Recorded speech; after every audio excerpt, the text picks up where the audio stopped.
محرم میں نکاح کرنا کیسا ہے؟ یہ سوال پوچھا ہے جی ظہور احمد نے کشمیر سے کہ اگر شادی محرم یا سفر کے مہینے میں کی جائے کیسا ہے؟ کچھ لوگ کہتے ہیں کہ ٹھیک نہیں ہے۔ دیکھیں، محرم کے بارے میں غلط فہمیاں بہت ساری ہیں۔ پہلے تو میں یہ عرض کروں، محرم کی اسلام میں فضیلت کیا ہے اور کیوں ہے یہ فضیلت؟ رسول اللہ صلی اللہ علیہ وسلم نے فرمایا کہ محرم کو آپ صلی اللہ علیہ وسلم نے شہر اللہ قرار دیا ہے۔ صحیح حدیث ہے کہ آپ صلی اللہ علیہ وسلم نے فرمایا، صحیح مسلم کی حدیث ہے کہ رمضان کے روزوں کے بعد سب سے زیادہ جو روزے افضل ہیں وہ شہر اللہ المحرم، اللہ کے مہینے محرم کے، یعنی اللہ کی طرف اس محرم کی نسبت کی جا رہی ہے، تو یہ ایک بڑی فضیلت کی چیز ہے۔ اور قرآن میں جن 4 مہینوں کو محترم قرار دیا ہے، عرب ان مہینوں میں جنگ و جدال کو حرام سمجھا کرتے تھے کہ یار یہ ناجائز ہے، اس میں جنگ نہیں کرنی چاہیے، ان مہینوں کا احترام لازم ہے۔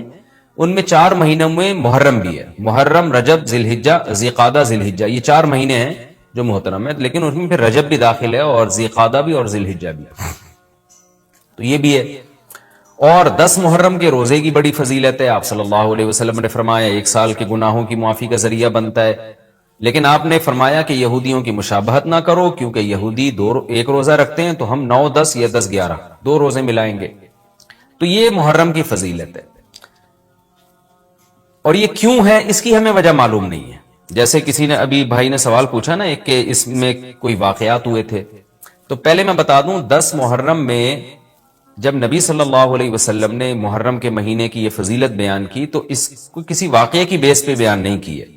اس بارے میں جتنے واقعات ہمارے پاس منقول ہیں کہ آدم علیہ السلام جنت سے زمین پہ آئے تھے، یا قیامت آئے گی اس دن، یا یہ کہ اور پتہ نہیں کیا کیا، ابراہیم علیہ السلام کو آگ میں ڈالا گیا، یہ سب من گھڑت ہیں، اس کی کوئی حقیقت نہیں ہے، موضوع روایتیں۔ البتہ اس دن موسیٰ علیہ السلام اور بنی اسرائیل کو فرعون سے نجات ملی تھی، اس بارے میں روایت سندن بہتر ہے، یعنی اس کو مستند روایت کہا جا سکتا ہے۔ تو وہ یہ کہا جا سکتا ہے کہ 10 محرم کو موسیٰ علیہ السلام اور بنی اسرائیل کو اللہ نے فرعون سے نجات دی تھی، اسی بیس پہ یہودی روزہ رکھا کرتے تھے اس دن۔ تو یہ روایت کے علاوہ باقی جتنے بھی واقعات ہیں سب من گھڑت ہیں۔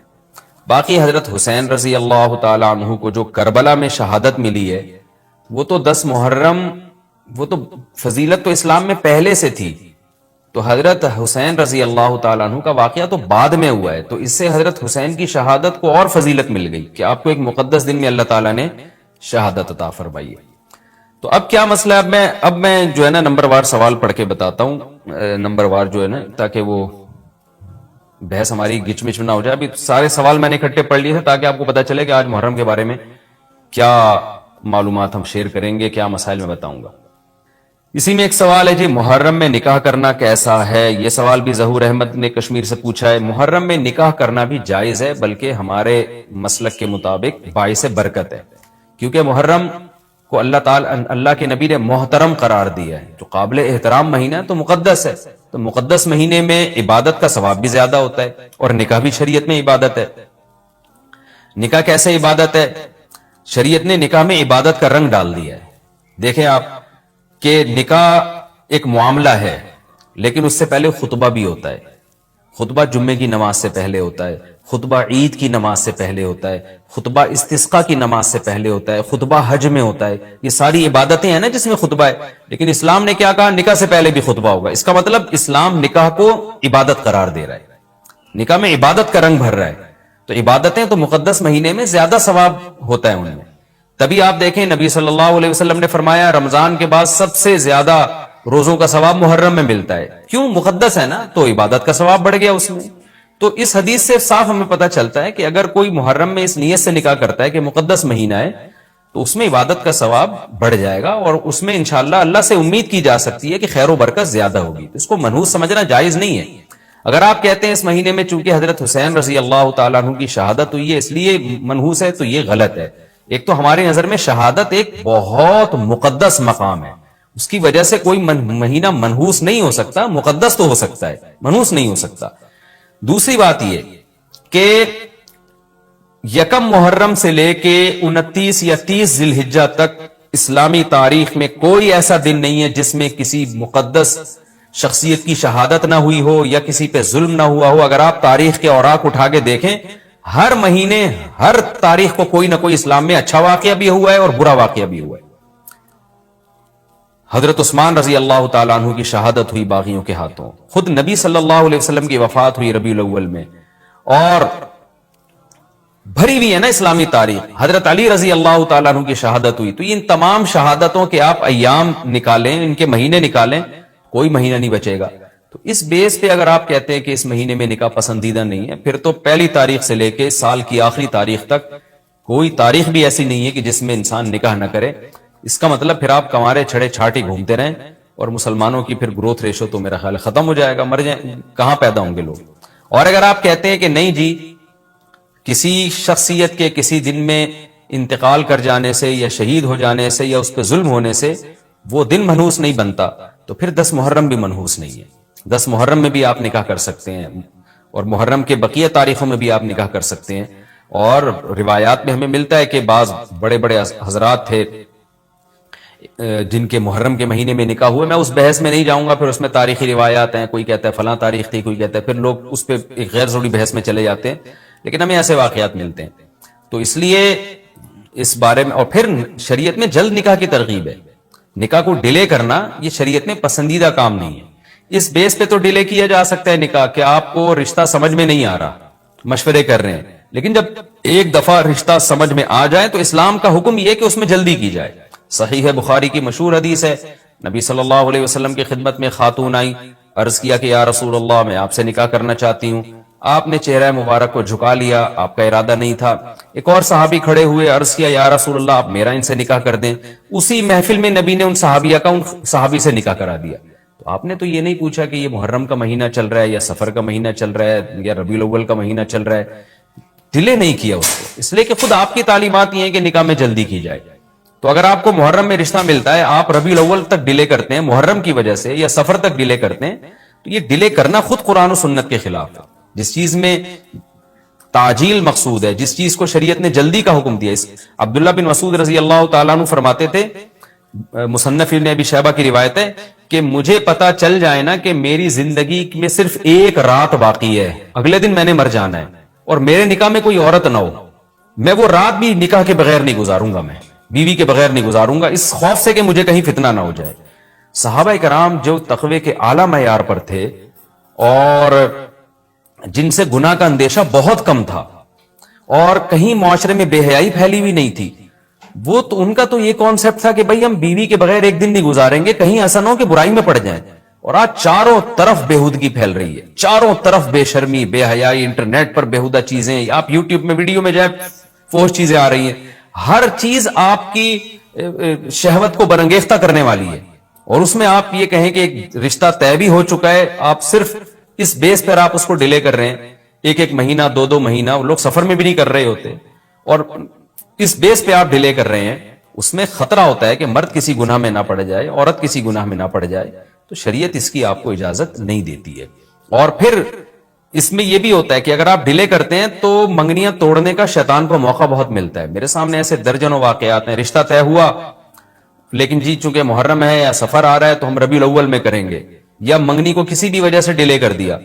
تو جب منگنی ڈیلے ہوتی ہے, یعنی نکاح ڈیلے ہوتا ہے, منگنی ہو گئی, نکاح کو ڈیلے کر رہے ہیں آپ, اس میں شیطان پھر دونوں کو لڑواتا ہے. منگنیاں ٹوٹتی ہیں, اکثر نفرتیں پھیلتی ہیں, غلط فہمیاں, بدگمانیاں شیطان کو پھیلانے کا موقع ملتا ہے.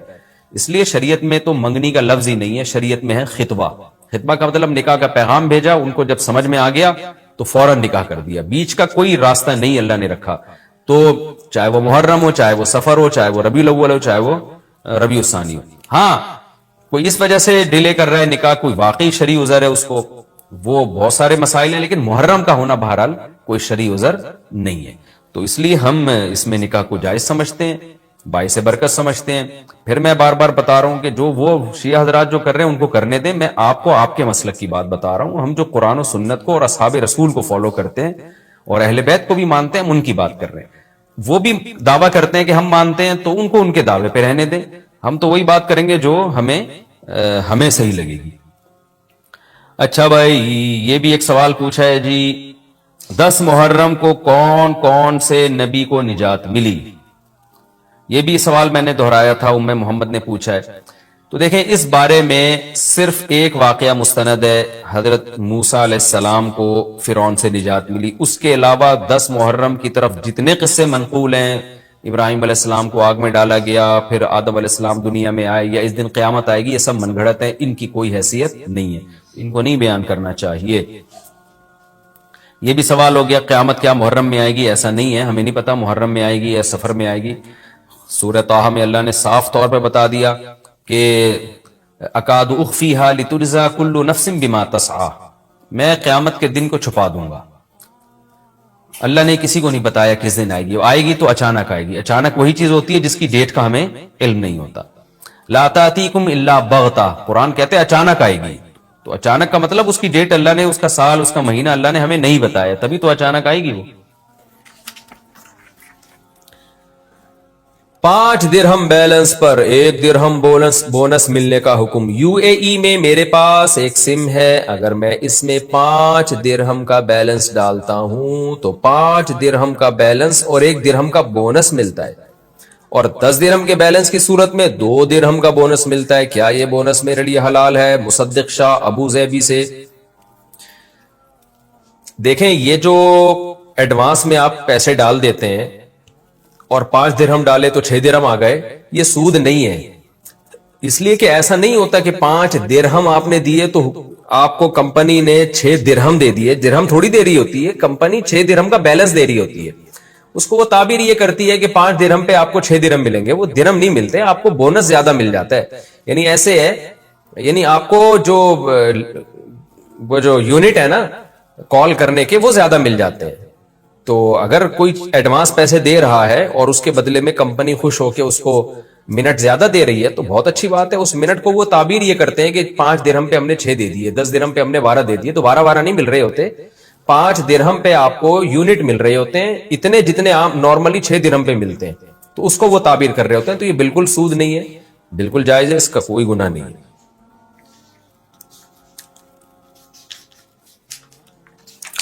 اچھا بھائی، پب جی گیم کھیل کر پیسے کمانا کیسا ہے؟ پب جی والے ٹورنامنٹ کرواتے ہیں اور پیسے رکھتے ہیں 1 کروڑ یا 2 کروڑ، سبحان اللہ، رکھتے کہاں پر ہیں ذرا معلوم کر کے بتائیں۔ پھر جو جیتتا ہے اس کو بانٹ دیتے ہیں، کسی ٹیم سے کوئی پیسے نہیں لیے جاتے، کیا یہ حلال ہوگا یا حرام؟ غفران صاحب اتر پردیش سے۔ سوال میں خود وضاحت کی گئی ہے کہ کسی سے بھی پیسے نہیں لیے جاتے، تو اگر پیسے نہیں لیے جا رہے لوگوں سے تو پھر تو یہ جوا نہیں ہے بلکہ ایک طرح کا انعام ہے کہ جو جیتے گا ہم اس کو دے دیں گے۔ اگر سوال میں جو کہا گیا اسی طرح ہی ہو رہا ہے پب جی میں، تو پھر یہ جوا نہیں ہے، یہ 1 کروڑ روپے حلال ہوں گے جیتنے والے کے لیے۔ لیکن پب جی کھیلنا اور اس میں ٹائم ویسٹ کرنا یہ بہرحال سخت مکروہ ناپسندیدہ عمل ہے، یہ کوئی قابل تقلید عمل نہیں ہے اور اپریشیٹ کیے جانے والا عمل نہیں ہے کہ آپ اس کو اپریشیٹ کریں، اور یہ پیسے کمانے کا بھی گھٹیا طریقہ ہے۔ تو میں حرام ہونے کا فتویٰ نہیں لگا رہا، بہرحال نامناسب اور گھٹیا طریقہ ہے، اپنے آپ کو ان فضول کاموں سے بچائیں۔ نبی صلی اللہ علیہ وسلم نے فرمایا من حسن اسلام المرء ترکہ ما لا یعنی، انسان کے اسلام کی اچھائی میں سے ہے کہ لا یعنی چیزوں سے بچے۔ آپ کہہ سکتے ہیں 1 کروڑ روپے مل رہے ہیں تو لا یعنی کہاں سے ہوگے؟ مل کس کام کے بدلے میں رہے ہیں؟ کیا قوم کی خدمت کی آپ نے؟ کون سا تیر مار دیا؟ ویڈیو گیم پکڑ کے بیٹھے رہے 1 گھنٹے تک؟ تو پیسے کمانے کے بھی کوئی عزت والا طریقہ اختیار کریں، لوگوں کا علاج کریں، یا لوگوں کو کوئی بزنس دیں، یا لوگوں کو کوئی اچھے مشورے دیں، یا کہیں لیکچرار لگ جائیں، یا فوج میں چلے جائیں، یا کوئی لوگوں کا کام کریں، کوئی کارپینٹر بن جائیں، کوئی مزدور بن جائیں، کوئی اچھی خدمت کے بدلے میں پیسے لیں، تو وہ پیسہ حلال طیب کہلاتا ہے۔ یہ ویڈیو گیم کھیل کھیل کے پیسے کمانا یہ کوئی مزیدار کام نہیں ہے، یہ بے برکت والا کام ہے۔ اچھا بھائی، یہ کچھ پرانے مسائل تھے جن کا میں نے جواب دیا، رہ گئے تھے یہ۔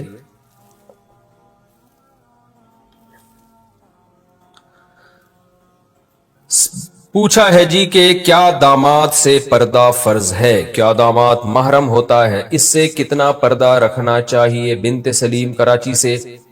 دیکھیں داماد محرم میں داخل ہے، نامحرم نہیں ہے۔ داماد سے ساس کا پردہ نہیں ہوتا کیونکہ ساس ماں کی طرح ہوتی ہے، یہی وجہ ہے کہ اس سے ہمیشہ نکاح حرام ہے۔ داماد اگر اپنی بیوی کو طلاق دے دے یا اس کی بیوی مر جائے تو بھی ساس سے نہیں نکاح ہو سکتا۔ تو لہذا وہ محرم ہے. لیکن ساس بھی اگر جوان ہے اور داماد بھی اگر جوان ہے تو ریزرو رہنا بہرحال ضروری ہے. جیسے بہو اور سسر کا ریزرو رہنا ضروری ہے. سگی بیٹی کا معاملہ اور ہوتا ہے, بہو سے فتنے کا بہرحال اندیشہ ہوتا ہے اگر بالکل جوان ہے اور سسر بھی جوان ہے. تو اس لیے بہو کو سے مصافحہ کرنا, ہاتھ لگانا اس کو, یا اس کے گال پہ بوسہ لینا یا ماتھے پہ بوسہ لینا, یہ نامناسب ہے, بہت سخت مکروہ ناپسندیدہ عمل ہے. بلکہ بہو کو جب سسر صاحب پیار کریں گے تو بس سر پہ ہاتھ رکھیں بس. اسی طرح داماد جوان ہے, ساس بھی جوان ہے, تو ساس داماد کو جب پیار کرے گی تو سر پہ ہاتھ رکھے بس, اور بیٹا کیا حال ہے, اپنا خیال رکھنا. اس سے زیادہ باڈی کو ٹچ کرنا داماد کے یا بلا حائل مصافحہ کرنا یہ بھی ٹھیک نہیں ہے, یہ فتنے کا دور ہے. تو اس لیے اس بارے میں احتیاط لازم ہے. اسی علماء نے لکھا ہے کہ اگرچہ ساس جو ہے وہ داماد کے لیے محرم ہے, مگر ساس اور داماد اگر دونوں جوان ہو تو اکیلے سفر نہیں کر سکتے. تو اس میں یہ ہے کہ سگا بیٹا ہو یا بھائی ہو یا اس طرح کا کوئی رشتہ ہو تو دوسرا کوئی رشتہ ہوگا جو سسرالی رشتہ نہیں ہونا چاہیے اگر دونوں جوان ہیں. تو بہرحال اصولی طور پر تو پردہ فرض نہیں ہے, فتنے کی وجہ سے یہ حکام ہے. تو ریزرو اتنا, یعنی اتنا فری نہ ہو کہ مصافحہ ہونے لگے یا بلا حائل ایک دوسرے کو جسم جو ہے ٹچ کرنے لگیں, جیسے کہ ماں بیٹے ہوتے ہیں یا باپ بیٹی ہوتے ہیں, اتنا زیادہ آگے نہ بڑھیں بلکہ وہ تھوڑا ریزرو رہیں. اور ویسے بھی حرمت مصاہرہ کے مسائل ہیں, وہ میں کئی بار بیان کر چکا ہوں, اس کو اب ریپیٹ کرنے کی ضرورت نہیں ہے. نامحرم کو سلام کا جواب دینا, کیا غیر محرم کو سلام کا جواب دے سکتے ہیں؟ میری کلاس کی کچھ بہنیں مجھے جب سلام کرتی ہیں تو میں جواب دینے پر مجبور ہو جاتا ہوں, کیا مجھے اس کا گناہ ہوگا؟ محمود مقبوضہ کشمیر سے. محمود بھائی شریف آدمی لگ رہے ہیں, اپنی کلاس فیلوز کو بہنیں کہہ رہے ہیں, تو امید ہے آپ سلام کا جواب دے دیا کریں انشاءاللہ. آپ یوں جواب دیا کریں, میری بہنوں تم سب کو وعلیکم السلام, بس اتنا کہیں اور پتلی گلی سے نکل لیں, زیادہ نہ فری ہوں آپ.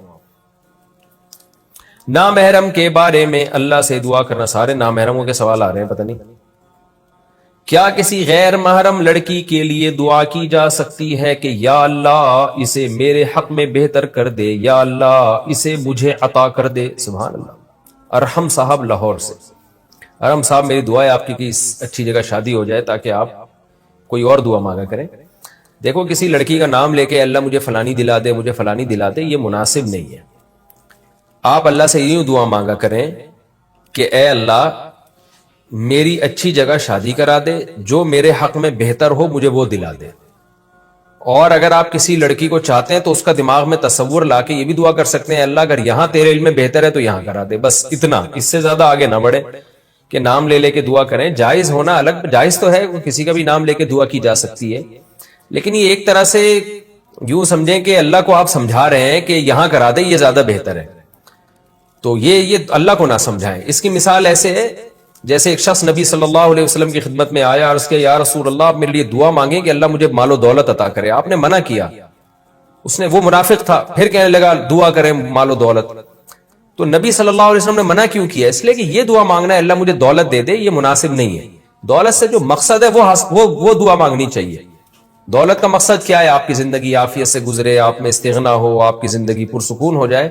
تو اللہ سے یوں دعا مانگے, اللہ مجھے کشادہ رزق حلال دے دے, اے اللہ مجھے استغنا عطا فرما, میں کسی کے سامنے ہاتھ نہ پھیلاؤں, حلال کشادہ رزق برکت والا. تو یہ دعا مانگے جائیں, اے اللہ میری اتنی تنخواہ کر دے, 50 لاکھ کر دے, 1 کروڑ کر دے.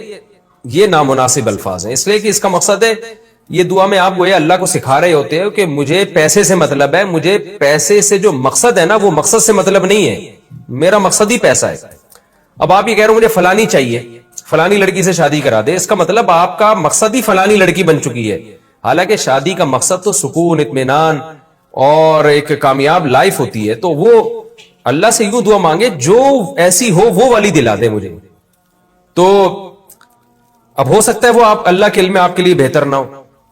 اچھا یہ جو 1.5 ہوشیاری ہو رہی ہے کہ اللہ اسی کو بنا بھی دے ایسا, تو یہ بھی 1.5 ہوشیاری ہے. بھئی آپ اللہ سے سیدھا سیدھا دعا کریں کہ اللہ مجھے نیک صالح بیوی عطا فرما, جو میرے لیے بہتر ہو, مجھے اس سے محبت ہو, اس کو مجھ سے محبت ہو, ایسی عطا فرما دے. بس یہ دعا مانگا کریں. وہ ہوگی تو اللہ کے علم میں تو اللہ اس کو عطا کر دے گا, وہ نہیں ہوگی تو اس کے علاوہ کوئی اور دے دے گا آپ کو. تو اس طرح سے نام لے لے کے دعائیں مانگنا اور یا اسپیسیفک اس طرح کی چیزیں مانگنا یہ نامناسب ہے. اس سے جو مقصد ہے وہ دعا مانگنی چاہیے کہ اس سے آپ کا مقصد کیا ہے. مقصد ہے سکون کی زندگی، تو سکون کی زندگی مانگیں اللہ تعالیٰ سے. وہ جو آیت ہے نا منافق کے، مجھے آئے نبی آپ دعا مانگیں کہ مجھے دولت مل جائے، پھر جب اس کو دولت ملی ہے تو اس نے صدقے دینے سے انکار کر دیا.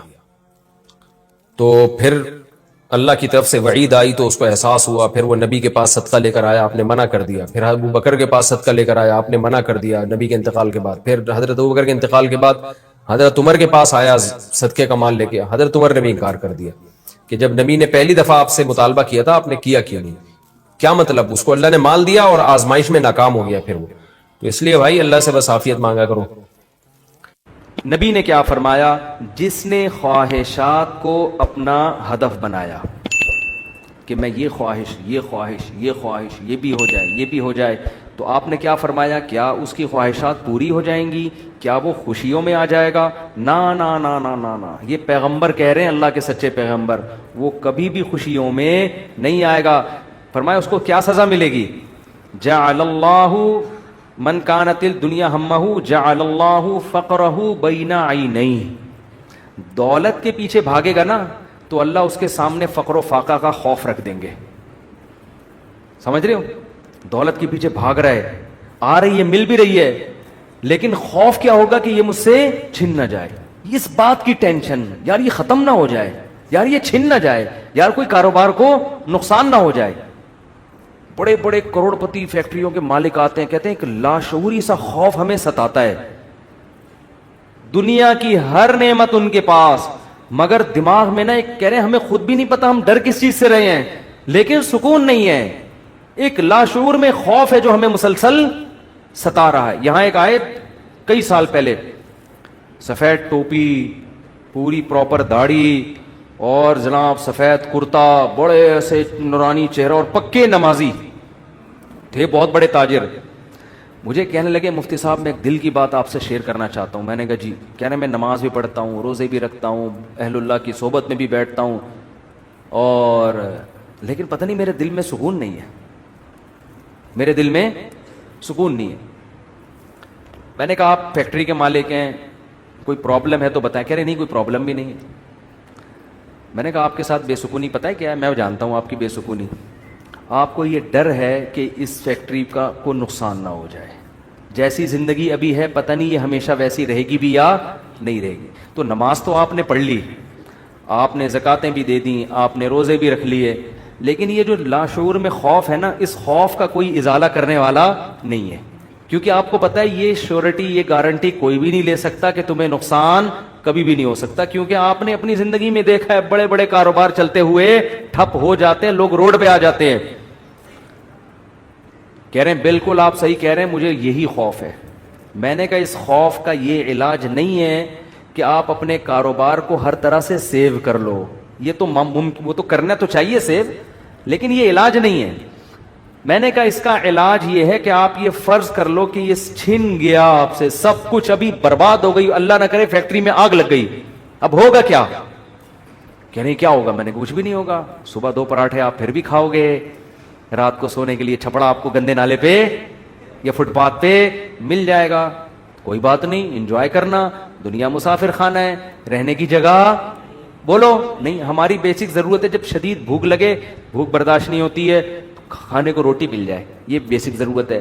نیند آئے تو سونے کے لیے جگہ مل جائے. یہ نیند ایسی عجیب چیز ہے، آپ اگر نہیں سونا، ایک وقت آتا ہے کہ آپ بچو گے بھی نا تو کانٹوں پہ بھی نیند آ جائے گی آپ کو.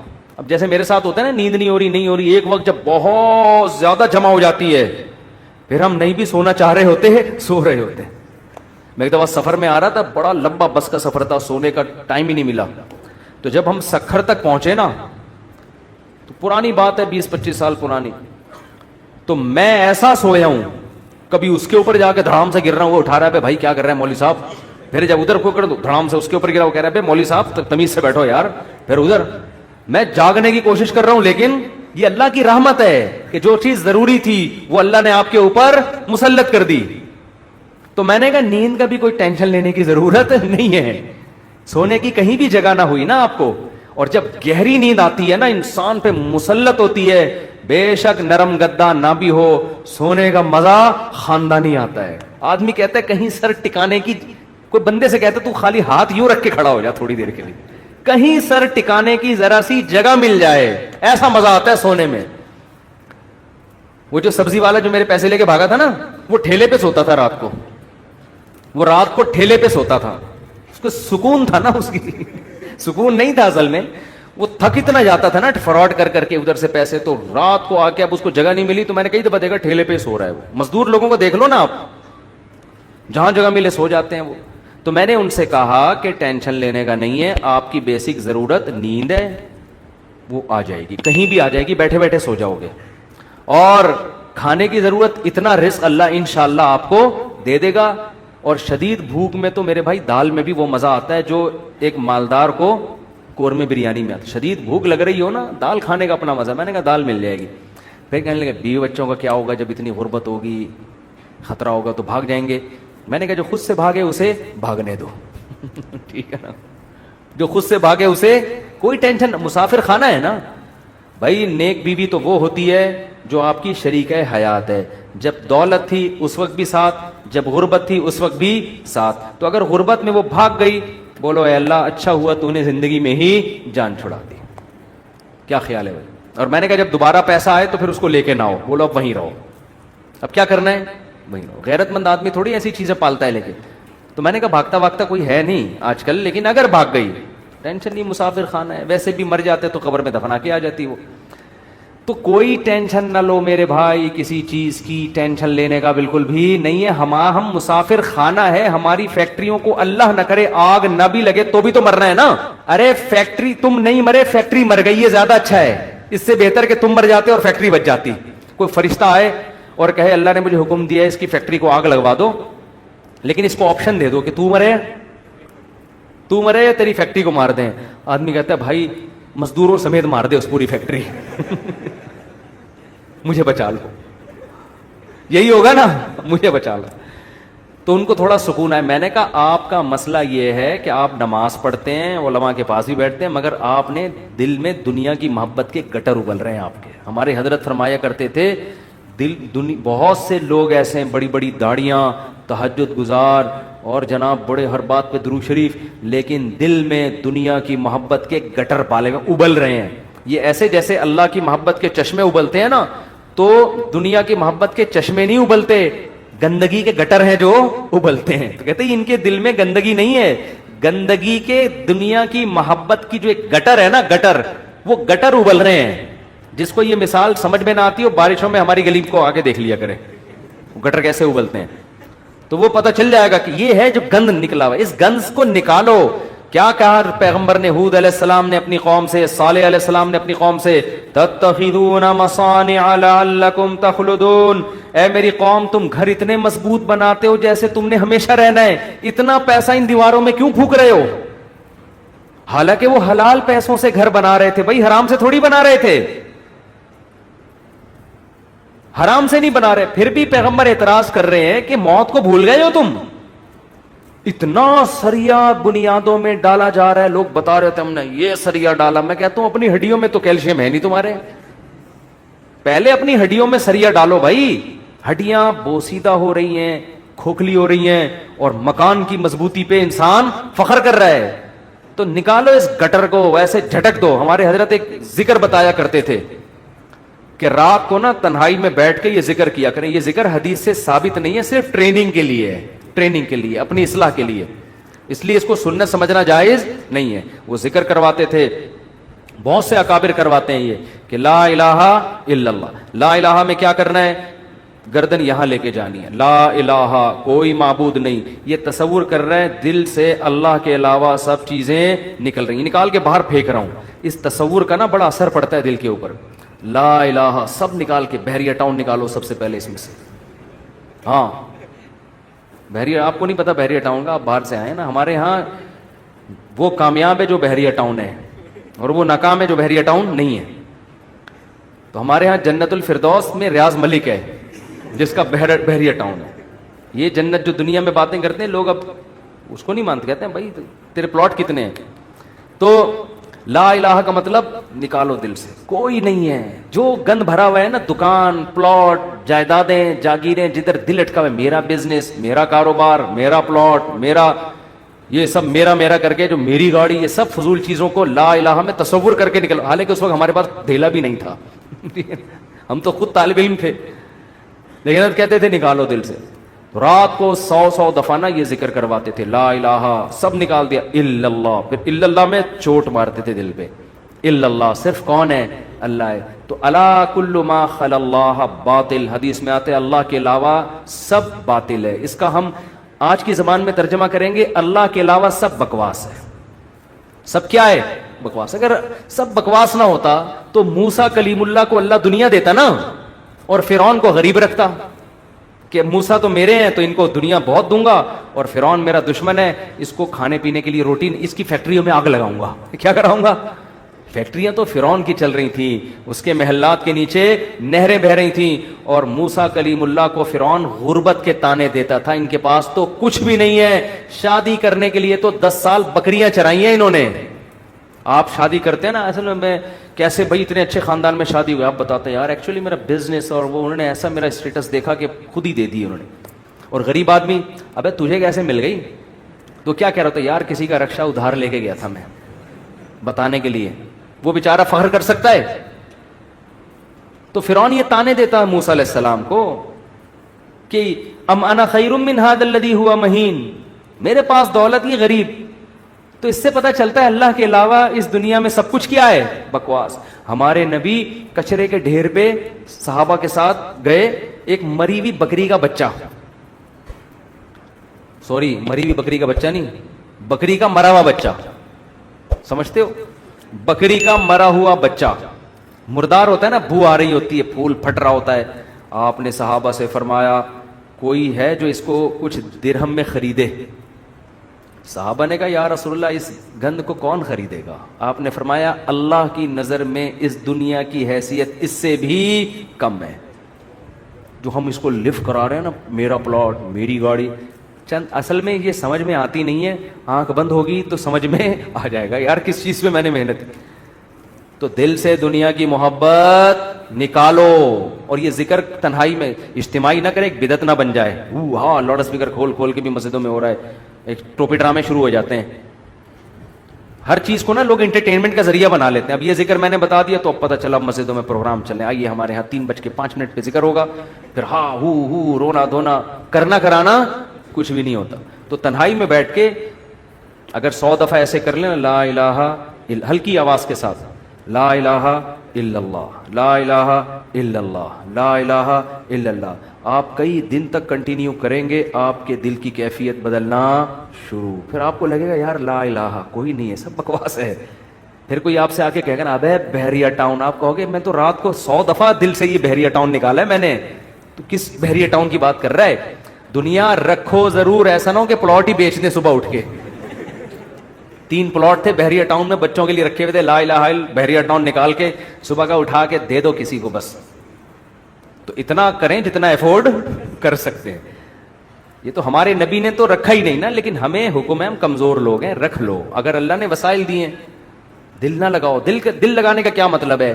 فیکٹری اس لڑکے نے رکھی تھی مگر دل میں بھی رکھی ہوئی تھی. تو میں نے کہا دل سے فیکٹری کو کیا کرو؟ نکال دو. جب نکالو گے تو کیا ہوگا؟ دل میں محبت ہے یا نہیں ہے، اس کی علامت ہے چھوٹ جانے پہ نقصان کتنا ہوتا ہے. دیکھو بہت سے لوگ اپنی بیوی سے کہتے ہیں میں تم سے بہت محبت کرتا ہوں، پتہ چلے گا مرنے پہ نقصان کتنا ہوتا، افسوس کتنا ہو رہا ہے آپ کو. رہتے تو سبھی میاں بیوی اکٹھے ہی ہیں نا. کیا خیال ہے؟ صبح وہ ناشتہ بنا کے دے گی، آپ کھا لو گے، آپ کے بچوں کو سب محبت سے ہنسی خوشی زندگی گزر رہی ہے. اس سے تھوڑی پتہ چلتا ہے کہ آپ کو اس سے محبت بھی ہے یا نہیں ہے. اگر وہ مر جائے، اس کو کینسر ہو جائے، آپ کے دل میں آئے کہ چلو یار، بعض نہ اوپر سے ڈاکٹر صاحب بہت ٹینشن میں، اندر سے یار خود سے جا رہی ہے، جانے دو. جیسے ایک 2 نمبر مولوی صاحب تھے بدعتی، وہ تقریر کرتے تھے چوری حرام چوری حرام چوری حرام. ایک دن ان کے گھر میں کھانا نہیں، تو ان کی بیوی نے کہا کیا کروں بھائی؟ انہوں نے کہا پڑوسیوں کی مرغی چوری کر لو. تو انہوں نے کہا بھائی پڑوسیوں کے آپ تو خود چوری کے خلاف بیان کرتے ہیں. اس نے کہا بھائی ہم شوربے سے لگا کے کھا لیں گے بوٹیاں، چوری کی تو بوٹیاں ہوں گی نا، بوٹیاں نہیں کھائیں گے ہم. اب ان کی بیگم نے سالن پکایا اور دیگچی کو انڈیلنے لگی تاکہ شوربہ آئے اور بوٹیوں کو چمچ سے پیچھے کرنے لگی. تو یہ کہتے ہیں بھائی جو خود سے آئے آنے دو. چوری تو وہ ہے نا ہم کھا رہے ہیں, ہم تھوڑی کھا رہے ہیں, خود ہی آ رہی. کشش ثقل گریوٹی کی وجہ سے آ رہی ہے یہ زمین. تو بعض لوگ بیوی سے اتنے بیزار ہوتے ہیں, علاج بھی کر رہے ہیں ذمہ داری سمجھ کے, لیکن دل میں یہ ہوتا ہے اگر خود سے مر رہی ہے نا تو اللہ تو سمجھتا تو ہے نا میں کیا کہنا چاہتا ہوں. تو ساتھ رکھنا, اس سے نہیں پتا چلتا کہ آپ کو اس سے محبت ہے یا نہیں ہے. لوگ رہ لیتے ہیں, پیسہ بھی رکھ لیتے ہیں, محبت کا اس سے پتا چلتا ہے چھوٹ جانے پہ غم کتنا ہوتا ہے. گاڑی رکھیں, بنگلہ رکھیں, چھوٹ جانے کے لیے تیار رہیں, چھوٹ گئی تو کوئی مسئلہ نہیں ہے یار. تو میں نے ان صاحب کو کہا کہ یہ فیکٹری میں ابھی سے فرض کر لو آگ لگ گئی ہے اور سب برباد ہو گیا, اب آپ دھوتی بنیان میں گھوم رہے ہو ٹھیک ہے نا, تو کیا ہوگا. اس میں نے کہا وہ ابھی سے فرض کر لو. تو کہنے لگا یار بڑا سکون ملا ہے. تو میں نے کہا یہ سکون آپ کا پھر ختم ہو جائے گا, پھر فیکٹری تو نکالو اس کو دل سے. اور دل سے دنیا نکالنے کا ایک بہت بہترین طریقہ ہے صدقہ کیا کرو. جب روکڑا خرچ کرتا ہے نا دل کھنچتا ہے. ہم جو صدقہ کرتے ہیں نا اس میں ٹینشن نہیں ہوتی ہمیں, اتنا کرو جس سے تھوڑی سی تکلیف ہو کہ کیا کر دیا یار, کیا کر رہا ہوں. حدیث میں آتا ہے بہترین صدقہ وہ ہے کہ جب تم کرو تو تمہیں ڈر ہو کہ غریب نہ ہو جاؤں. تأمل الغنا وتخش الفقر, اور نہ کرنے میں امید ہو کہ بڑا پیسہ بنا لوں گا. اس کنڈیشن میں جب کرو گے نا تو یہ سب سے بہترین صدقہ ہے. تو صدقہ کیا کرو, دے دیا کرو یار. یہ ہمارے حضرت فرماتے تھے ایک آدمی دکان سے اتنی محبت ہو گئی اس کو, ایک دن اس نے کہا کہ مجھے اتنا دکان میں دل اٹک گیا, ایک دن میں دکان بند کر کے بیٹھ گیا. میں نے کہا باڑ میں جائے, اپنی اصلاح کے لیے نا, کوئی بات نہیں نقصان کرو یار اپنا, ہر وقت دکان دکان دکان, ایسی کی تیسی تالا لگا کے گھر بیٹھ گیا کہ جب نارمل کنڈیشن میں ہوں گا پھر آؤں گا. جیسے کسی کو عشق ہو جائے نا کسی سے, اب مل تو رہی نہیں ہے وہ, تو عشق میں وہ پاگل ہونا شروع ہوتا ہے. تو بیوقوف لوگ کیا کرتے ہیں, ہر وقت اس کی یاد دماغ میں, ہر وقت اس کو دیکھ رہے ہیں, اس کی تصویریں دیکھ رہے ہیں, پرانے میسج پڑھ رہے ہیں, سوچ رہے ہیں. بیوقوف یہ کرتے ہیں. عقل مند کیا کرتا ہے, لعنت بھیجو یار صحیح ہے نا, نمبر ہی بلاک کر دو ایسی کی تیسی. اور جب یہ کیفیات ختم ہو جائیں گی پھر دیکھوں گا شادی ہو گئی نہیں ہوگی, دوبارہ ٹرائی کر کے کوشش کروں گا. پاکستانی چھوڑتا تو ہے نہیں, کہتے پھر ایک سال بعد دوبارہ ٹرائی کریں گے. تو عقل مندی کا تقاضا ہے. تو جلدی سے بس حدیث مکمل کر دوں. نبی نے فرمایا جس نے خواہشات کو ہدف بنا لیا تو اللہ فقر و فاقہ اس کے سامنے لا کے کھڑا کر دیں گے. کروڑ پتی ہوگا مگر آگے فقر و فاقہ اس کو ڈرا رہا ہوگا, بھائی میں حملہ کر دوں گا, میں تجھے کھا جاؤں گا. اس خوف کی وجہ سے لائف کو انجوائے نہیں کرے گا. جعل اللہ فقرہ بین عینیہ وفرق علیہ شملہ. دوسری سزا دنیا میں اس کو یہ ملے گی کہ اس کی فکروں کو بکھیر دیں گے اللہ تعالیٰ. اتنے مسائل ہوں گے کہ میرا یہ صرف ایک پیسہ مسئلہ نہیں ہوگا, یار یہ کام بھی ہو جائے, یار یہ بھی ہو جائے, یار یہ بھی ہو جائے, یار فلاں سے تعلقات بھی ٹھیک ہو جائیں, یا لوگ میری مخالفت کرنے وہ بھی چھوڑ دیں, یار وہ فلانا. یعنی وہ اتنے انڈے بچے ہوں گے کہ سارے انڈوں سے چوزے نکلیں, تو اس کی یہ خواہش ہوگی. حالانکہ کبھی مرغی کے سارے انڈوں سے چوزے نکلتے ہیں, دو چار تو خراب ہو جاتے ہیں نا. تو فرقہ یہ اور عجیب ٹینشن, سکون نہیں ہوگا. یہ بھی اس کی فکریں اللہ کیا کر دے گا, اس کے سامنے بکھیر دے گا. یہ بالکل ایسے ہے جیسے بہت ساری ٹینشنیں اگر ایک پوٹلے میں ہو نا, انسان کہتا ہے اٹھا کے پوٹلا پھینک دو ختم, اور وہ پوٹلا کھل کے بکھر جائے. ایک ٹینشن وہ ہے, ایک ٹینشن وہ ہے, ایک ٹینشن وہ, اس کو کمبخت کو سمجھ میں ہی نہیں آئے گا ان ٹینشنوں سے میں جان چھڑانا شروع کون سی والی ٹینشن سے کروں, میں کون سی والی ٹینشن کو میں پہلے پھینکوں, پھر اتنی بکھری ہوئی ہوں گی اس میں ڈوبا ہوا ہوگا وہ. اور آگے آپ نے فرمایا اتتہ ولم یاتہ من الدنیا الا ما قدر له. یہ سارے کام دنیا کے لیے کر رہا تھا نا, وہ دو بکھیڑے پال لیے اس نے, دنیا کے لیے سب کچھ کر رہا تھا, اور اس کی دو سزائیں تو اللہ فوراً دے دے گا, فقر و فاقے کا خوف اور ٹینشنوں کو بکھیر دے گا. یہ دو ٹینشنیں تو چلو ہم کہتے یار دنیا مل جاتی تو چلو یہ ٹینشنیں بھی قبول ہیں. اللہ کہتے ہیں ملے گی اتنی جتنی مقدر ہے. نبی نے فرمایا ملے گی اتنی نہیں جتنی اس کی چاہت ہے, اتنی جتنی اللہ نے لکھی ہوئی ہے. اگر یہ زیادہ کی کوشش کرے گا تو ہو سکتا ہے دھیلا بھی نہ ملے, اور ہو سکتا ہے ڈبل مل جائے. تو یہ بھی اس کی چاہت پہ نہیں ہے, یہ کس کی چاہت پہ ہے, اللہ کی. تو یقینی پھر بھی نہیں ہے, وہ پھر میں چٹکلا سنا دوں نا, یقینی پھر بھی نہیں ہے. ایک آدمی کو بیوی اچھی نہیں لگتی تھی, بیچاری نے ہر طرح سے کوشش کر لی کہ میں اپنے میاں کو اچھی لگوں, اچھی پھر بھی نہیں لگ رہی اس کو. ایک دن وہ بڑی خوبصورت لپسٹک اور خوبصورت زیور اور خوبصورت ساڑی اور بڑا خوبصورت لباس, ہر چیز بڑی وی آئی پی پہن کے آ گئی. ابھی اب بیوی کی تعریف کر رہے ہیں, یار کیا خوبصورت چوڑیاں پہنی ہوئی ہیں. کہہ رہی تھینک یو, آپ کا بہت شکریہ. کیا خوبصورت ساڑی. کہہ رہی وہ لڈو پھوٹ رہے ہیں کہ آج تو میرا میاں بڑا خوش ہے. بہت اچھا ماشاءاللہ ڈریس آپ نے, کیا خوبصورت لپسٹک. ایک چیز کی تعریف کر کہتے ہیں اچھی پھر بھی نہیں لگ رہی. اتنا کچھ اچھا پہنا ہوا ہے مگر تو پھر بھی اچھی نہیں لگ رہی. یہ مطلب ہے اس حدیث کا کہ اتنی ٹینشنیں اٹھانے کے بعد ہو سکتا ہے دنیا ملے پھر بھی نہیں, وہیں کا وہیں کھڑا رہے جہاں سے چلا تھا. اور اس کے مقابلے میں آپ نے فرمایا من کانت الآخرۃ ہمہ, جس نے اس دنیا کو پسے پش ڈال کے کہا میرا ہدف آخرت ہے.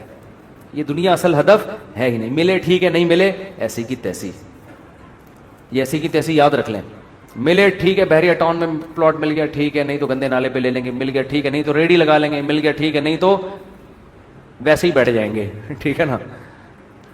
یہ جس کا یہ خوف, اور اصل کیا ہے آخرت, مجھ سے گناہ نہ ہو جائے کوئی, اگر ہو جائے تو جلدی سے توبہ کر کے اللہ کو مناؤں. آپ نے فرمایا جس نے آخرت کو ہدف بنا لیا, جنت تو بعد میں ملے گی, کچھ انعامات دنیا میں ملنا شروع ہو جائیں گے. پہلا انعام جعل اللہ شملہ جمع لہ من کانت الآخرۃ ہمہ جعل اللہ غناہ فی قلبی. اس کو فقر و فاقہ کا خوف تھا نا, فرمایا اس کے دل میں اللہ غنا, اس کے دل کو مالدار بنا دے گا. اس کو ایسا لگے گا یار جتنی میری ضرورت نہیں ہے اللہ نے رزق کی بالٹیاں میرے اوپر انڈیل دی ہیں. میری ضرورت صبح 2 روٹی کی ہے اور روٹی کے بجائے اللہ پراٹھے کھلا رہا ہے. عجیب بات ہے یا نہیں ہے. میری ضرورت تھی صرف چائے پراٹھا مل جائے اور اللہ مجھے انڈے بھی کھلا رہا ہے. نہیں یار یہ سمجھ میں تو رہنے دو, بس یہ آخری ہے. آپ لوگ بھی بہت تھک گئے ہوگے نا. میری ضرورت تھی کہ میں کسی طرح بس روٹی اور پانی مل جائے, نوالا حلق میں اتار لوں, کیونکہ مسافر خانہ ہے نا.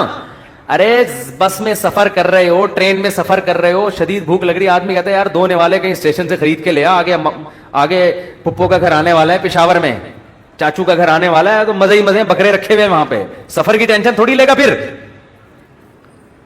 کیوں لے گا ٹینشن. وہ لوگ کہتے ہیں یہ سیٹ سفر میں تجھے جو ہے نا ٹرین میں بڑی بہترین سیٹ ملی لیکن تیری نہیں ہے, یہ تجھے چھوڑنی پڑے گی. آدمی کا تو کیا مسئلہ ہے یار, میری ہو وسیم بھائی کی ہو, مجھے تو بیٹھنے سے مطلب ہے. تو کہتا ہے گھر میرا ذاتی ہو یا کرائے پر ہو, رہنے سے مطلب ہے.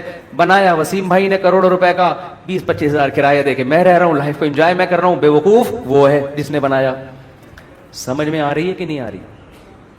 یار تمہارے پاس اپنی گاڑی نہیں, تم ٹیکسیوں میں جاتے ہو, کوئی بات نہیں یار, ٹیکسی خریدی اس نے, میں 500 روپے دے کے سفر میں کر رہا ہوں. تو میری ضرورت تو نہیں تھی. لوگوں تو پیدل سفر کیے ہیں اتنے لمبے لمبے. موسیٰ علیہ السلام تو مصر سے مدین پیدل گئے ہیں, اور ہم یہاں سے صدر پیدل نہیں جا سکتے. تو ہماری ضرورت تھوڑی ہے, لیکن اللہ نے اتنا احسان کیا, گرین بس بنا دی بھائی. امام مہدی کے آنے سے پہلے کراچی میں گرین بس چل پڑی. سبحان اللہ. جس کراچی میں گٹروں کے ڈھکن نہیں ہیں اس پر اللہ نے اتنا انعام کیا, گرین بس چل رہی ہے. اور کچھ لوگ تو ہمارے ایسے ہیں 50 روپے دیکھ کر صبح سے لے کے رات تک ایئر کنڈیشن کے چکر میں بیٹھ گئے, وہ کہ گھر میں گرمی لگ رہی ہے تو 50 روپے دو اور اے سی میں لائف کو کیا کرو, انجوائے کرو. ایسے بھی لوگ ہیں. وہ سنا ہے پھر انہوں نے کوئی قانون چینج کیا. شروع میں ایسا آیا تھا کہ 50 روپے تو بیٹھے رہو, کوئی نہیں پوچھے گا. تو لوگ صبح فجر کے بعد جا کے بیٹھ گئے کھانا وانا لے کے, رات کو اتر کے گھر آ گئے. انہوں نے کہا سارا دن آج ٹھنڈک میں ہم نے گزارا ہے. ٹھیک ہے نا. تو نبی نے فرمایا جعل اللہ غناہ فی قلبی, اللہ اس کے دل میں غنا. تبھی تو میں نے بعض غریبوں کو بڑی پرسکون لائف میں دیکھا ہے. ایک غریب کے 10-15 بچے تھے, میاں بیوی اور پھر ماں باپ بھی اسی کے ساتھ, اور وہ موسمبیاں بیچتا تھا ٹھیلے پہ. میں نے کہا یار کیسے اس موسمبی میں کھلا لیتے ہو سب کو. کہہ رہے یار اللہ کا دیا بڑا فضل ہے, صبح کھانا بھی پکتا ہے, آٹا بھی, دوپہر کا کھانا بھی, رات کا کھانا بھی, اسی میں کھاتے ہیں, رات کو سوتے ہیں. اللہ کا فضل ہے, کرایہ بھی نکل آتا ہے گھر کا. تو میں نے کہا یہ دیکھو, ایک وہ فیکٹری والا ہے جو کہہ رہے لاشعور میں کیا ہے, مجھے خوف ہے, خوف. کیوں؟ جب آخرت اصل بنا لی تو پھر انسان کو جتنا ملے گا اس سے وہ سمجھتا ہے مجھے میری مسافر کو اتنے کی ضرورت نہیں ہوتی. اے اللہ تو مجھے میری ضرورت سے بہت زیادہ دے رہا ہے, مجھے ضرورت اتنے کی نہیں ہے. سمجھتے ہو؟ بلکہ اگر گاڑی نہیں بھی ہوگی کہے گا اللہ تو نے پاؤں سے معذور لوگ پیدا کیے ہیں، میری دونوں ٹانگیں سلامت ہیں جو کانپ بھی نہیں رہی ہیں. بعض لوگوں کی ٹانگیں کانپ رہی ہیں نا، تو میری دونوں ٹانگیں سلامت ہیں. یہ بڑی فضیلت کی بات ہے. تو ہر چیز پہ کیا رہے گا وہ خوش. ہم اب دیکھو یہ باتیں جب انسان کسی کی زندگی میں دیکھتا ہے نا پھر سمجھ میں آتی ہے. اس لیے کہتے ہیں بزرگوں کی صحبت بہت ضروری ہے. ہم نے یہ چیزیں اپنے شیخ میں دیکھی ہیں. انتہائی غربت میں بھی کہتے تھے اللہ نے اتنے انعامات کیے ہیں کہ مجھے شرم آتی ہے، شرم آتی ہے کہ اللہ تیرے احسانات کا ہم کچھ بھی تو بدلہ نہیں دیا نا. حالانکہ کیا تھا، ہمارے شیخ کے پاس کوئی اپنی پراپرٹی نہیں، کرائے کے گھر پہ ساری زندگی گزاری، اور دل سے کہہ رہے ہوتے تھے اللہ. اور کبھی کوئی پریشانیاں ماضی کے بیان بھی کرتے نا تو وہ کہتے میں صرف آپ کو سبق دینے کے لیے بتا رہا ہوں، ورنہ وہ بیان کرتے ہوئے مجھے شرم اتنی آ رہی ہے کہ اللہ کہے گا 2-4 پریشانیاں میں نے تجھے زندگی میں کیا دی اور تو لوگوں کے سامنے گاتا پھر رہے. شرم آتی تھی ان کو.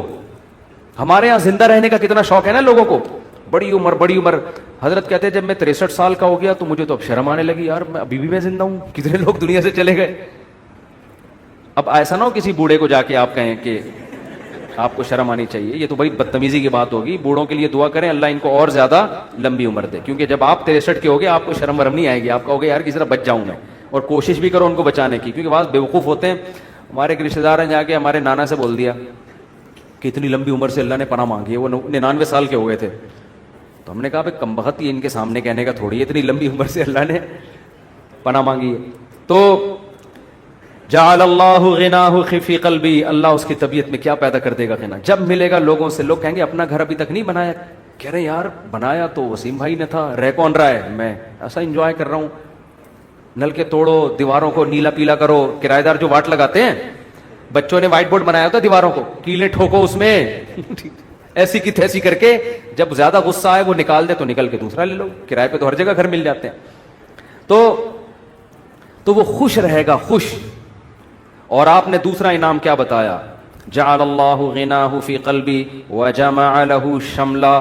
ساری ٹینشنیں اللہ جمع کر کے ایک پوٹلے میں بند کر دیں گے. اس کو بتا دیں گے تیری یہ 2-4 ٹینشنیں، اس سے زیادہ دنیا کے غم بھی اس کے 2-4 ہی ہوں گے، اس سے زیادہ نہیں ہوں گے. ایک کمارے کو غم ہوگا جو میرا بیان سنتا ہے میری شادی ہو جائے، بس ٹوٹل غم، ٹوٹل پوٹلے میں یہ 2-4 ہی غم ہیں اس کے. دنیا دار آدمی کے غم ایک تو بہت بڑا پوٹلا ہے اور وہ بھی کیا ہے، بکھرا ہوا ہے. اور اس کے 2-4 اگر ہوں گی بھی تو وہ ایک پوٹلے میں جمع لہو، اللہ اس کو کیا کر دے گا، جمع. یار بس ابا بیمار ہیں اور کوئی خواہش نہیں ہے، ابا ٹھیک ہو جائیں. خواہشات کیا ہو جاتی ہیں، محدود. زیادہ لمبی چوڑی خواہشات ہیں ہی نہیں دنیا میں، مسافر خانہ ہے بھائی. وجمع له شملا. اور آپ نے فرمایا واتته الدنيا وهي راغمه. پہلے والے کی حالت کیا تھی، سب کچھ کر لیا اچھی پھر بھی نہیں لگ رہی، وہی تھا نا، ملا پھر بھی نہیں. فرمایا اس کے پیچھے دنیا آئے گی ناک رگڑتے ہوئے ذلیل ہو کے آئے گی، یہ دنیا کو لفٹ نہیں کرائے گا. اس حدیث کا مطلب سمجھنا ہے نا. اہل اللہ کی زندگیاں دیکھو، ہم نے دیکھی ہیں. ایسے رزق کے دروازے کھلتے تھے ان کو. ہمارے حضرت کے پاس جب نوٹوں کی گڈیاں آتی تھی نا، جب رزق کے دروازے کھلے، حضرت سے گنا نہیں جاتا تھا، کیونکہ حضرت کا ٹائم بڑا قیمتی تھا. گنتے تھے یار یہ کیا مسئلہ ہے یار، کئی دفعہ نا 2-2 3-3 نوٹ گن لیتے تھے، پھر کہتے تھے بس وہ دے دینا جتنے بھی ہیں. اور آپ کے پاس آئے بیٹھ کے یوں کر کے نا 6-6 دفعہ تھوک لگا کے یار یہ پھر لائٹ میں دیکھ رہا ہے. ہمارے محلے میں ایک بندہ رہتا تھا، کوئی اس کو جانتا نہیں ہے، بہت پرانی بات ہے اس لیے غیبت نہیں آئی. وہ اتنا کنجوس دکاندار تھا، اس کا نام بنیا رکھا ہوا تھا لڑکوں نے. اس وقت چمنی اٹھنی بھی چلتی تھی، چمنی چارہ نے 1 روپے کا 1/4. ہمیں یاد ہے ہم کوئی چیز خریدنے آتے نا چمنی، تو وہ چارہ نے کو نا یوں کر کے دیکھ رہا ہوتا تھا کہ نقلی تو نہیں ہے. ابے چارہ نے کہاں سے کوئی نقلی چھاپے گا یار، اتنا دیکھ رہا ہوتا تھا یوں کر کے نا اس کو. اس کا نام لڑکوں نے رکھ دیا تھا بنیا، ٹھیک ہے نا. تو ایسا دل میں ہوس، ایسی ہوس، گن رہے ہیں بیٹھ کے بار بار. تو ہم نے دیکھا ہے، تو نبی نے فرمایا آتاتہ الدنیا، دنیا اس کے پاس آئے گی اور یہ استغنا کے ساتھ. وہی راغمہ، یہ دنیا کے پیچھے ناک نہیں رگڑے گا، دنیا اس کے پیچھے ناک رگڑے گی، ذلیل ہو کے آئے گی اس کے پاس. اور یہ لفٹ نہیں کرائے گا، محبت نہیں دے گا اس کو. اکرام تو کر لے گا، عزت تو دے دے گا کہ بھئی آ رہی ہے آنے دو، محبت نہیں کرے گا اس سے. وہ بھائی ہم فنا چیزوں سے دل نہیں لگاتے. پلاٹ مل گیا بحریہ ٹاؤن میں، اچھی بات ہے ماشاءاللہ. نہیں ملا کوئی بات نہیں، اور مل گیا زیادہ تھوڑی دل لگانا ہے اس کو لفٹ تھوڑی کرانی ہے زیادہ، ہر وقت اسی پر. آپ کو پتہ ہے میرے 3 پلاٹ ہیں بحریہ ٹاؤن میں، آپ کو پتہ ہے میرا گھر بن گیا ہے، آپ کو پتہ ہے یہ ہے، آپ کو پتہ ہے وہ ہے، ہر وقت پاگلوں کی طرح چیخ رہے ہوتے ہیں. تو اس لیے دل کا سکون چاہتے ہو تو اس دنیا کو دل سے جھٹک کے نکال دو، ایسی کی تیسی. صحیح ہے. اور ہدف کس کو بناؤ؟ آخرت کو. اور اس میں یہی ہے گناہوں سے بچو بھائی. اللہ تعالی ہم سب کو سمجھنے کی، عمل کرنے کی توفیق عطا فرمائے، مجھ سے مسافہ نہ فرمائے، لوگ بہت زیادہ ہو جاتے ہیں. اچھا بھائی، صدقہ فطر کس شخص کو دینا بہتر ہے؟ غریب آدمی کو. اگر کسی شخص کی سیلری کم ہونے کی وجہ سے آج کل کے حساب سے ضرورت پوری نہیں ہوتی، اگر اس کے پاس 70-80 ہزار روپے جمع نہیں ہوئے ہیں، سونا چاندی بھی نہیں ہے، کوئی الگ سے پراپرٹی بھی نہیں ہے، تو اس کو صدقہ فطر دے سکتے ہیں. پبلک لیجنڈ ادارے پر، کمپنی پر حکومت کی طرف سے لازم ہوتا ہے کہ اپنے مالی بہت لمبا سوال ہے. اتنا لمبا سوال اب میں یہاں پڑھوں گا لوگ ٹینشن میں آ جائیں گے بعد میں. کن وجوہات کی بنا پر عورت اپنے شوہر سے ڈیورس لے سکتی ہے؟ اگر عورت کے لیے اپنے شوہر کے ساتھ رہنا کسی معقول وجہ سے ناممکن ہو گیا ہے، معقول وجہ سے، معقول وجہ یہ نہیں کہ کہیں کوئی اور اچھا لگ رہا ہے یا یہ کہ آمدن کم ہو گئی. معقول کا مطلب یہ ہوتا ہے کہ کوئی اتنے اخلاق شوہر کے خراب ہو گئے ہیں کہ اب گزارا، بعض میاں بات بات پہ فحش گالیاں دینا شروع کر دیتے ہیں. تو اور ایسی وہ عورت خود فیصلہ کرے گی کہ اللہ کی حدود پہ قائم رہنا میرے لیے ممکن نہیں ہے، ڈپریشن میں جا رہی ہے. تو ایسی صورت میں اگر وہ طلاق کا مطالبہ کر لے تو جائز ہے. باقی طلاق ہوگی اس وقت تک نہیں جب تک شوہر دے گا نہیں. یہ کورٹ نہیں کر سکتی یہ کام. کورٹ کی ڈیورس ہے نا، یہ ڈیورس پہ میں کئی بار بیان کر چکا ہوں. آج کل جو عدالتوں میں خلا کی ڈگریاں دی جا رہی ہیں ان میں 90% کالعدم ہے. کچھ کیسز ایسے ہوتے ہیں جن میں وہ ڈگری معتبر ہوتی ہے. تو کورٹ سے جب بھی کوئی خلا کی ڈگری لے گا پہلے اس کو مفتیوں سے پوچھے گا کہ یہ خلا صحیح ہوا ہے کہ نہیں ہوا. اچھا بھائی، اگر کورٹ کی طرف سے بیوی کو طلاق ملے گا تو بیوی شوہر کے نکاح میں نہیں رہتی ہے. اگر شوہر نے کورٹ خلا نامے پہ سائن نہیں کیے تو عورت نے اگر خلا لیا تو پہلے مفتیان کرام سے پوچھے کہ یہ خلا ہوا بھی ہے کہ نہیں ہوا، ورنہ اس کا پرانا نکاح باقی ہوگا. شادی سے پہلے میڈیکل چیک اپ کروانا. اگر بھائی اگر آج کل یہ بڑا رواج ہو رہا ہے شادی سے پہلے لڑکا کا بھی میڈیکل چیک اپ، لڑکی کا بھی میڈیکل چیک اپ، تو نکاح کو خام خام میں اپنے اوپر نہ پابندیاں نہ لگاؤ. اگر پہلے سے خطرہ ہو کسی کے بارے میں، خاندانی مسئلہ چلا آ رہا ہے، پھر تو ٹھیک ہے. لیکن نارمل اس میں اللہ پہ توکل کرنا چاہیے، اللہ پہ اعتماد کرنا چاہیے. تو کوئی اگر فیملی کا کوئی ہسٹری ہے پہلے سے پتہ ہے تو پھر تو ٹھیک ہے، پھر تو احتیاط کریں، ورنہ نارملی یہ کام نہ کریں.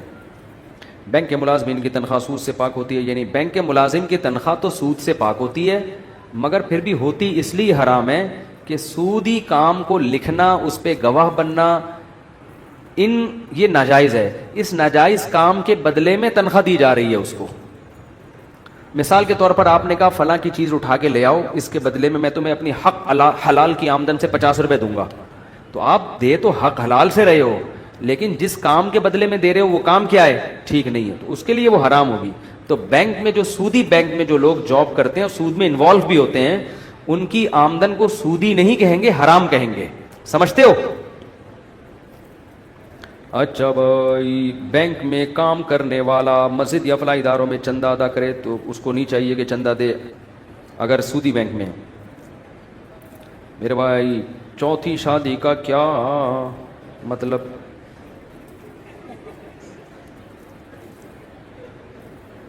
انہوں نے کوئی اپنا پرسنل مسئلہ ہے، یہ کوئی پرسنل ہے بیچارہ، کوئی اس کو کوئی مل نہیں رہی. میں صدقہ اور زکوٰۃ دونوں دیتا ہوں، کیا صدقہ کم کر کے زکوٰۃ بھی بعد میں پڑھوں گا، اتنا لمبا چوڑا خط ہے کیا لکھا ہوا ہے. کیا صدقہ کم کر کے زکوٰۃ دے دیا کروں؟ جی ہاں، صدقے میں زکوٰۃ کی نیت کر لیں احتیاطاً، تاکہ کوئی کمی بیشی ہوئی ہو تو وہ پوری ہو جائے. فطرہ دوبارہ دینا ہے، پہلے کشمش سے کم دیا تھا، کشمش سے دیا تھا، اب کسی اور چیز سے دے دوں؟ سبحان اللہ، 6 دفعہ دے دیں آپ. 1 دفعہ دینا فرض ہے، باقی دیتے چلے جائیں. ہر مہینے میں صدقہ نکالتا ہوں، کیا یہ صدقہ ان مدرسے کے محتمم کو بھی دے سکتا ہوں جن سے مجھے دنیاوی فائدہ بھی ہو؟ بھئی ایسی جگہ جائیں جہاں دنیاوی مفاد نہ ہو، تاکہ ثواب بالکل خالص رہے. مدارس کو دیا کرے زکوٰۃ، جو صحیح مدرسے ہیں. میری 5 بیٹی اور 1 بیٹا ہے, دعا کریں اللہ ان کے نصیب اچھے رہے اور صحت میں. دل سے دعا ہے جی. میری 2 ماں کا بھائی ہمارے یہ بھانجے ہیں نا, ان کے چچا انور صاحب, چچا نہیں ان کے ابو کے چچا انور صاحب ماڑی پور میں ہماری بڑی دوستی تھی, ان کا بھی انتقال ہو گیا, ان کے لیے بھی خصوصی دعا کریں اللہ مغفرت فرمائے. میرا 2 ماہ کا بھتیجا بیمار ہے, رات بھر روتا ہے, دعا کریں اللہ تعالیٰ شفا دے. دل سے دعا ہے جی. دیکھو مائیں کو بچے جب تنگ کرتے ہیں نا, روتے ہیں, ٹینشن دیتے ہیں, تو ماں مایوس نہ ہوا کرے, اس پہ بہت اجر ملتا ہے. مسلمان ماں جب بچہ پالتی ہے نا تو اپنی اولاد سمجھ کے تو پالے, اللہ کی مخلوق سمجھ کے پالے. علماء کہتے ہیں ایک ایک قطرہ جو دودھ پلاتی ہے نا ماں, ہر گھونٹ پہ اللہ ماں کو نیکیاں دیتا ہے, ہر گھونٹ. حالت حمل میں عورت کی موت ہو جائے تو یہ شہادت ہے. کیوں؟ اس نے اللہ کی مخلوق کو پیٹ میں اٹھایا تھا جننے کے لیے, اور یہ اس کی موت کا ذریعہ بنی. تو ہمارے نبی نے تو اس پہ بڑے فضائل سنائے ہیں. آج عورتیں مصیبت پیدا ہو گیا, کم بخت اور کم ٹینشن تھی کہ عذاب بھی, اور پھر منہ کے ابا کو ڈانٹ رہی ہوتی ہیں. ایک پہلے ٹینشن کم تھی, ایک عذاب پھلتر کی طرح لگا دیا, اس کو پکڑا رہی ہے, پکڑ اس کو. اور پھر بچوں کو ڈائلاگ, تیرے منہ توڑ دوں, تیرے دانت توڑ دوں, اللہ کرے تیری زبان کاٹ دوں میں, ایسے کہہ رہی ہوتی ہے نا. اللہ کرتا ہے, میرا دل چاہتا ہے کہ تیری زبان کاٹ دوں میں, تیرا گلا دبا کے تجھے مار دوں. پھر بچہ پھر لگائیں گے تھپڑ, وہ اور چیخے گا, پھر اور تھپڑ لگائیں گے اور چیخے گا, پھر کہیں گے کم بخت رک تو رہا نہیں ہے.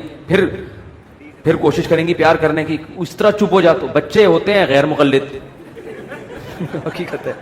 وہ کیا کہتے ہیں, دلیل سمجھنے کی طاقت ہوتی نہیں ہے اور مانگتے کیا ہیں, دلیل. ان کو آپ شرافت سے کوئی بات سمجھاؤ, ان کی کھوپڑی میں نہیں آتی. وہ بس وہی ہے کہ ہمارے حضرت فرمایا کرتے تھے کہ انسان شروع میں غیر مقلد ہوتے ہیں, بچہ جب ہوتا ہے پھر وہ دیوبندی بنتا ہے جب بڑا ہوتا ہے. دیوبندی میں یہ ہوتا ہے کہ ہاں بھائی ہمیں تو اللہ نے علم نہیں دیا, لیکن تھوڑا اس میں یہ کرنٹ ہوتا ہے کہ بھائی ہم ایسا مقلد بھی نہیں بننا کہ بس جو مرضی بولتا رہے, ایسے بدعتوں میں بھی نہیں آنا.